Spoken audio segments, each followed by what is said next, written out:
आज हिंदी ग्रामर में करेंगे सर्वनाम, प्रोनाउन। प्रोनाउन को समझने के लिए सबसे पहले नाउन क्या होता है? संज्ञा।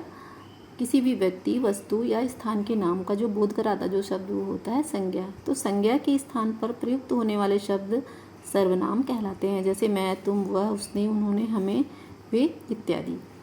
अब सर्वनाम के कितने प्रकार होते हैं ये हम देखते हैं। 6 प्रकार होते हैं इसके। पहला पुरुषवाचक सर्वनाम, निश्चयवाचक सर्वनाम, अनिश्चयवाचक, संबंधवाचक, प्रश्नवाचक और निजवाचक। तो सबसे पहले हम देख रहे हैं पुरुषवाचक सर्वनाम।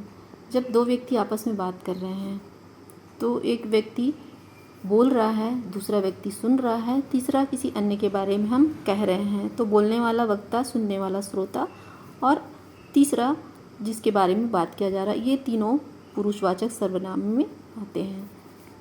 हम जब लिखते हैं कारक रचना तो उत्तम पुरुष, मध्यम पुरुष और अन्य पुरुष होता है। ये वही है ये पहला क्या हुआ? उत्तम पुरुष। तो बोलने वाला जो हुआ वो उत्तम पुरुष में आता है। मध्यम पुरुष जो सुन रहा है और जिसके बारे में हम बात कर रहे हैं वो होता है अन्य पुरुष। अब दूसरा है निश्चयवाचक सर्वनाम।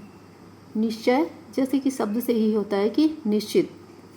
तो जो सर्वनाम पास या दूर की वस्तु या व्यक्ति की ओर निश्चित संकेत करते हुए होता है निश्चयवाचक सर्वनाम। जैसे उदाहरण है, यह पुस्तक तुम्हारी है, मतलब यह तुम्हारी ही है। तो ये क्या हुआ? निश्चय ही तुम्हारी है, इसका निश्चय का बोध कराया। दूसरा उदाहरण है, वह हमारा विद्यालय है, वह हमारा विद्यालय ही है, यह निश्चितता का बोध कराता है। अब तीसरा देखेंगे अनिश्चयवाचक सर्वनाम, मतलब जिसकी कोई निश्चित नहीं होता है। तो जिस सर्वनाम से किसी निश्चित व्यक्ति, प्राणी या वस्तु का बोध नहीं होता है उसे अनिश्चयवाचक सर्वनाम कहते हैं। जैसे दरवाजे पर कोई आया है। अब कौन है ये निश्चित नहीं है, कोई आया है, तो कोई क्या हुआ? यहाँ पे सर्वनाम शब्द हुआ।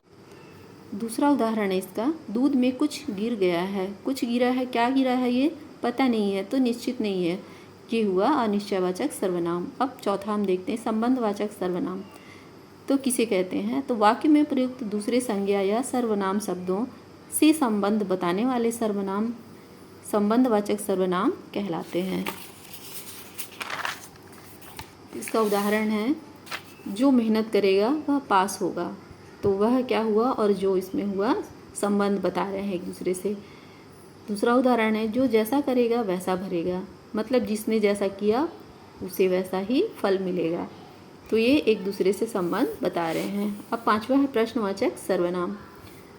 जिस सर्वनाम का प्रयोग किसी व्यक्ति या वस्तु के संबंध में प्रश्न पूछने या जानने के लिए किया जाता है उसे प्रश्नवाचक सर्वनाम कहते हैं। जैसे कौन आया है? और दूसरा उदाहरण है, आज तुमने क्या खाया है? तो दोनों में प्रश्न किया गया, तो ये हुआ प्रश्नवाचक सर्वनाम। छठवां है लास्ट निजवाचक सर्वनाम। जो सर्वनाम कर्ता के साथ अपनेपन का बोध कराते हैं वे निजवाचक सर्वनाम कहलाते हैं। जैसे अनुज यह काम स्वयं कर लेगा। और दूसरा उदाहरण है, वह अपने आप आ जाएगा, मतलब स्वयं ही करना निज, यही होता है निजवाचक सर्वनाम। तो ये वीडियो कैसी लगी आप लोग कमेंट करके ज़रूर बताइए।